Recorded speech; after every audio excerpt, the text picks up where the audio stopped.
Right now, you may be watching this video and you're on your way to scale to multi 6 or 7 figures with your online business, and lead quality has taken a toll. So it used to be great when you were spending maybe 50, 100 bucks, maybe $1,000 a day. Lead quality was no problem, but now that you're spending in the multiple hundreds of thousands a day, you're starting to see lead quality taking a hit.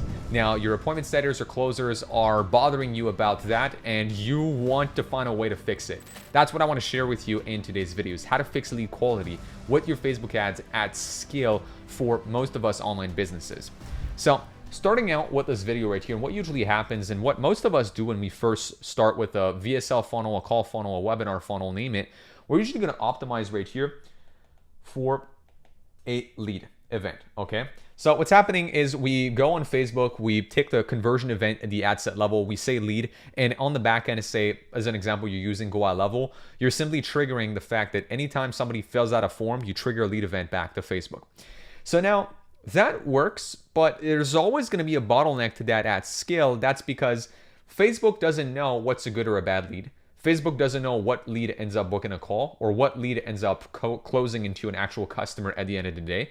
And a lot of the time when starting out with a funnel, we don't have a lot of friction. So meaning people come in and the only info that we ask usually from leads is going to be like a name and an email and, phone number as the basics, okay? At the core, what a lead is, it's someone where you have at least a name and one way to contact them. That's what constitutes a lead. But then what we can do and the ways in which you can fix lead quality, which is what I want to share with you today, because it is inevitable for any business to face that issue. It's not like, well, I hope this won't happen to me. No, it's when this will happen to you. Everybody's going to face a lead quality issue at scale, okay? So first of all, there's this continuum right here, if you want, of friction. So let's just call it like this is going to be like plus and minus and friction right here. So the more friction you add, usually right here, the higher your costs are, but the higher your quality, I'm just going to put quality right here is. And then if I zoom out right there of this graphic, the less friction you have, then the lower your quality, but also the lower the costs of the leads. And so if you only ask for a name, email, and phone number, then usually that's the least amount of friction you can possibly have. So it's going to give you the lowest cost lead you'll have right here. Now, when I say friction, I'm not just talking about adding more questions in the form, although this is definitely one way to add friction. There's a lot more ways to add friction. So first of all, there's and let's go through all of them together. So ways to add, friction. So more friction right here, okay? So the way number one is simply more questions, okay? So more questions. So as an example, instead of info, name, and email, and phone number, we could also ask like, how much money are you ready to invest right now into crypto? Or how much money are you willing to invest right now into real estate? Or what's your annual income on average, or something like that, right? Already by just adding one question, okay, changing nothing else in your funnel. If you add one more question, it'll already reduce the amount of people opting in. Now, that could only be by 1%, 2%, 3%, 5%, 10%, 20% changes. You'll be surprised by how much just one question changes the game in your funnel, okay? So that's like, I'm just starting with the very basics right here. So of course, adding more friction, so therefore adding more questions. The more questions you ask, so right here, I could also ask for, as an example, like credit score, right? And then it could also be like, I don't know, let's say this is a real estate offer right here and we want them to invest in our program to learn how to, do real estate investing on their own. It could also be like how soon, right? Do you want to get started? So how soon? The more questions like this that we ask, the more friction there is, and therefore the more we get towards, costing more money right here for a lead, but usually the better quality the leads come through. So already there, we end up fixing lead quality to some extent by adding more questions. So that's one way to do it, okay? Now, the second ways to add more friction right here and therefore increase lead quality is to do what I would call like tracking friction, okay? So tracking friction right here is pretty simple. This works in combination with way number one, which is why I'm putting it here as a second way to increase friction. So as an example, say I only added one extra question, which is how much money do you have or that you're willing to invest right now into this program, or how much money you're making per year or something like that. Well, what I can do is I can go as an example on my Go High Level account, and instead of just sending every form submission as a lead event back to Facebook, I can say, trigger the workflow on form submission. I add in Go High Level an if else step. So I go like if else step in my workflow. So if else this person is making more than, as an example, 5K per month, then and only then trigger a lead event back to Meta. So what happens here is not only do you have more friction on the funnel because you have an extra question, but you're not sending every lead back to Meta right here, okay? So basically, way number one is just to add more friction on the funnel, which will decrease your opt-in rate. Usually you're gonna have like a slightly lower opt-in rate when doing so. So let me just kind of go back right here. So lower opt-in rate when doing so. When you do tracking change right there, it is not going to change your opt-in rate. It's just going to increase your cost per lead is going to increase, but it's going to increase also your lead quality right there, because Meta is going to start to only see conversions being sent back to it from people who are financially qualified, and therefore already right there, Meta starts finding you better people, right? Because they're going to learn only from a stronger pattern of customers, if you want. So those are the first two ways in which you can increase lead quality. The third way that you can increase lead quality is actually going to be in your creative messaging. And I put this one third because it's a little harder to do for most people, okay? 1 and 2 are slightly lower hanging fruits if you want. So in your creative messaging, as an example, right? You could start every ad by saying, if you have $5,000 ready to invest into real estate right now, listen up. Already there, you're self-qualifying individuals. Other ways to do it is, if you're making over $50,000 a month right now with your e-commerce brand, listen up. Same thing, like it works in B2B and B2C, whatever. So you can just do financial qualifiers in your ad creative. Or another way to do it, right? And I'm gonna add those right here. So financial qualifier in the hook right there, okay? So you qualify people in the hook right here. Another way to do it is the context or the frame of your creative.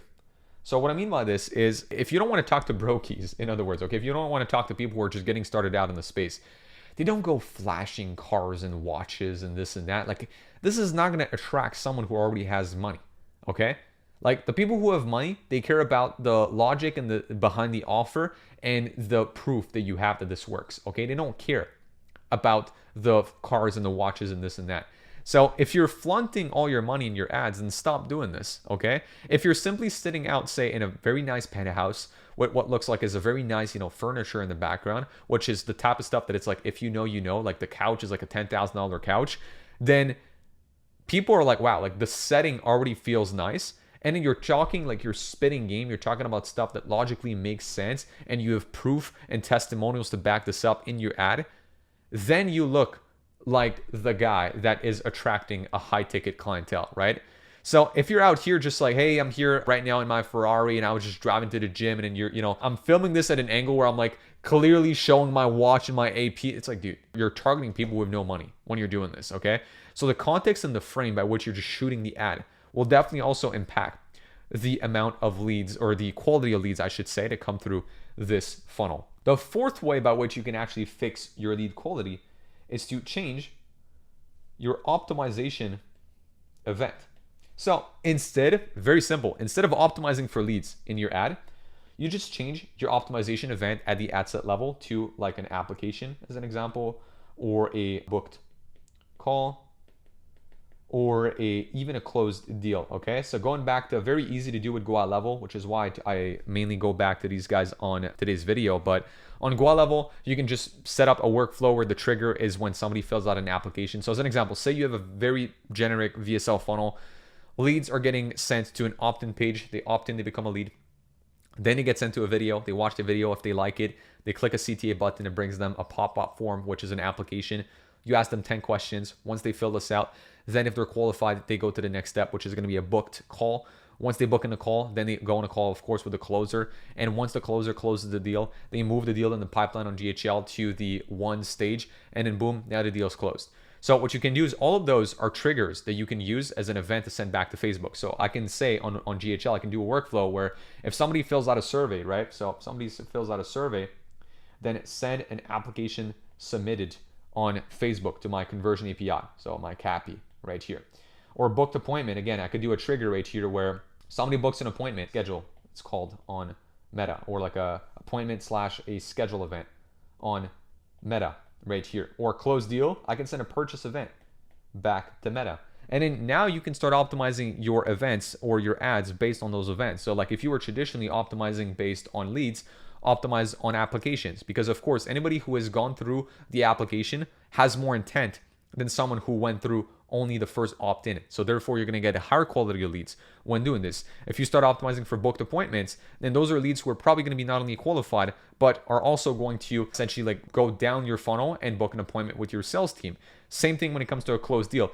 Now, the thing is, and the reason why I put this in a fourth position is because you need volume, okay? The big thing is like volume is what is super, super, super important right here for this fourth step. Because if you don't have enough applications, or if you don't have enough booked appointments or closed deals in a given 7-day cycle, it's going to be hard, honestly, to trigger enough events to Meta for Meta to optimize on those. Like, you would have to have on average at least 50 of each of those events per week to optimize for it on Meta. So if you don't have enough events right here, then implement, way number 1 to 3 that I mentioned in this video, which those are the best ones in order to increase your lead quality. And if you do have enough events, then you can start going for way number 4 right here, which is going to help you also increase your lead quality. But remember, any way that I shared in this video, all of these ways are ways to add technically more friction, either in your tracking, in your events, or in your funnel. They're all adding more friction. But by doing this, it does mean that your costs are going to go up. So you'll probably pay more per lead, but your quality is going to go up. At the end of the day, you don't care how much you pay for a lead, okay? Because what happens is if you only get qualified leads and you pay $100 for every single lead, but they all book appointments and they all close into paid customers, then that's great, right?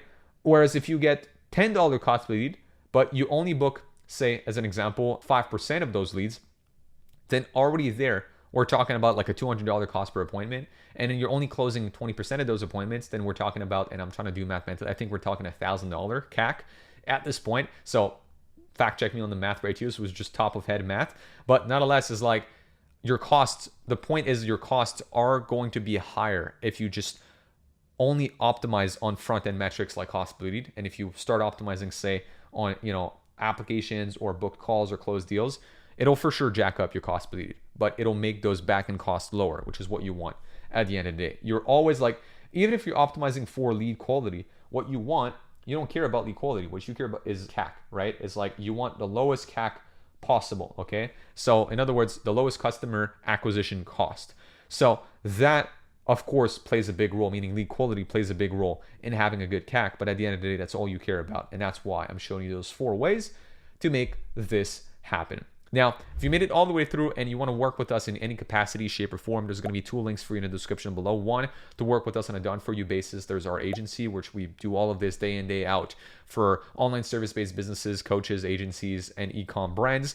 Or if you essentially want us to work with you and do all of this yourself and implement all of our systems and infrastructure inside of your business, then check out our Ad Engine one-on-one inner circle down below to get started with us today. So on that note, I'm going to wish you an amazing day. Do check out other videos for some more useful marketing tips on the channel, and I'll see you in the next one. Peace.